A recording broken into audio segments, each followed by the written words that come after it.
This is Mike from the Mushroom Patch, and I'm going to attempt to show you how to grow oyster mushrooms from 25 to 50 pounds from a basket of straw.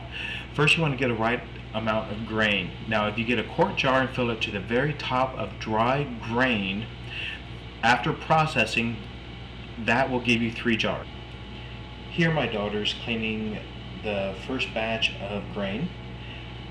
Now, the measurement's really kind of up to you to figure out, I hate to say, but what we found is that 1 full jar to the very top jar of a quart jar, any jar, will yield 3 times as much. So it would yield enough grain to do 3 of those jars. So that should help in your measurements. And now what we're going to do is rinse the grain several times in the sink. Don't worry about chlorine or anything like that. It's not enough to really harm anything. Some of this grain comes in pretty bad shape, kind of dusty, and a lot of bugs if it's organic. And then we're going to sprinkle in some lime that you can pick up from a garden store. And we're going to fill that up with cold water and mix it up a bit. Now what we're going to do with this is we're going to let it sit for 6 hours. And then we're going to put it on the stove, at least 6 hours. It can't sit overnight. We're going to put it on the stove and going to bring it up to boil as fast as possible. Once it starts boiling, you should let it boil for about 5 minutes. Then you're going to put it into a cauldron and allow it to steam. Every few minutes or every 5 minutes you're going to bounce it back and forth from the cauldron back into the pot, a dry pot, and you're going to keep letting it steam until it completely stops steaming. It takes about a half hour. Here I'm going to prepare a lid. Now these plastic lids you can get at Walmart or any decent place that sells canning. It's usually right with the canning. They're autoclavable. And what I'm doing is I'm drilling 1 single hole off to the side for the syringe, and then I just drilled in the center there. That was just a guide. This tool here cuts about 1-inch holes. Now you're going to put it in forward very, very slowly, okay, so you don't crack the lid, real slow. And then once it goes in, you're going to put it in reverse and hit it hard. And it will start to slightly cut and melt, and it will go through the center, and it usually is pretty smooth. There's a close-up of it, what it looks like. And now what we're going to do, this is polyfill. You can get this in the craft section at Walmart. It's used to put in pillows and blankets, and you're going to stuff it really tight. Okay, it should be really tight, but not so tight, you know, just use common sense, but you want it real tight. This is just regular masking tape, and that's what it looks like right there. Now it's prepared. Now what I'm going to do with my grain that I'm not showing you is I'm going to put it into a pressure cooker. You still have to process it.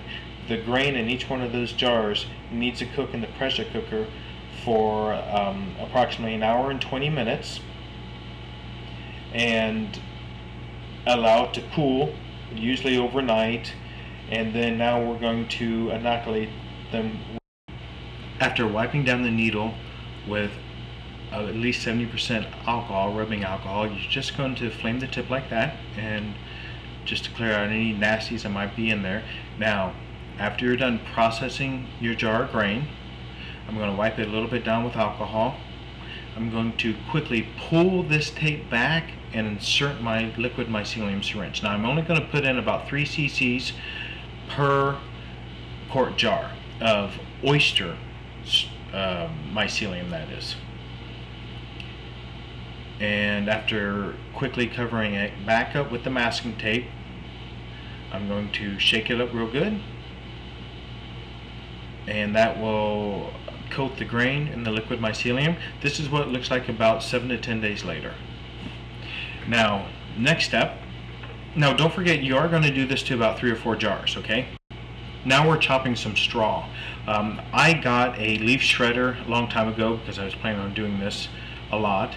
But you can also use a weed trimmer or a weed whacker by putting straw into a basket. or like a trash can, but cutting a hole in the trash can so you can slide the weed whacker in there and then fill it up, you know, maybe 1/5 of the way, and chop it up a little bit, pour it out and do it again. Do it until you get as much straw as you need. Now we use 2 trash cans here, one for integrity and to help with the insulation. What we're going to do is we brought 3 pots of water. Now if you have really hot sink water, you can do 2 pots of hot sink water to 1 boiling pot of water, and that will bring the temperature to about 160 degrees after you place the straw into it. It's actually probably closer to 210 degrees before you put the straw in it, but it'll cool down considerably when the straw is placed in there. Now the idea of this is to kill as much of the bacteria as possible so your spawn will be able to grow and thrive and take over. It's called pasteurization. Now what we want to do is push the straw down below the water. So we're using one of the lids from the pot. We're just going to keep pushing it down until hopefully there should have been enough water in it. See, you can barely see it, but it's being pushed below the water line. Then we have this old container. We just push it down, and that will force the straw to be submerged in the hot water. Make sure most of that as possible is going to be pasteurized.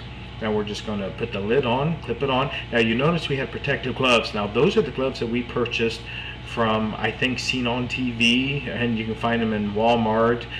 They're to protect your hands from high temperatures, and they're kind of vinyl or rubber or something, but they're about 10 bucks each, and to me they were well worth it. The spawn that I'm going to use here is a spawn I created for a customer, but it got slightly contaminated on top, and we can't very well send that to our customer. Now this is the white oyster.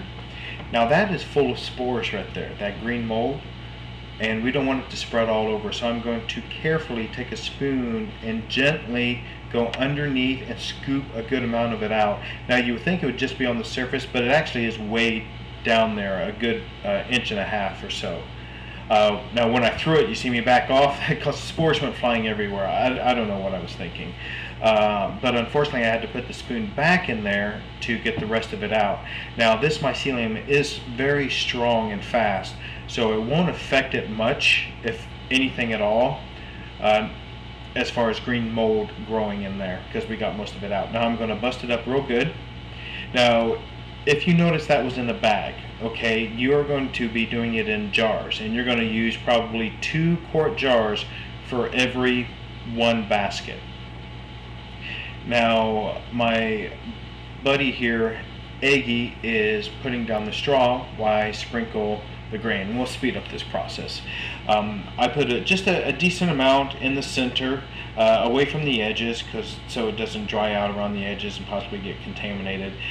He's putting a couple inches of straw in, and I'm layering it with a lot of spawn. Now this bag of spawn I have was created by the mushroom patch, and it's enough to do 2 baskets really, but I'm going to go overboard and use most of it for 1 basket. Then I'm just going to give the rest to the chickens, let them have it. So that's the first basket, and we do wind up doing a second one because we had enough straw, and I believe that was pink oysters.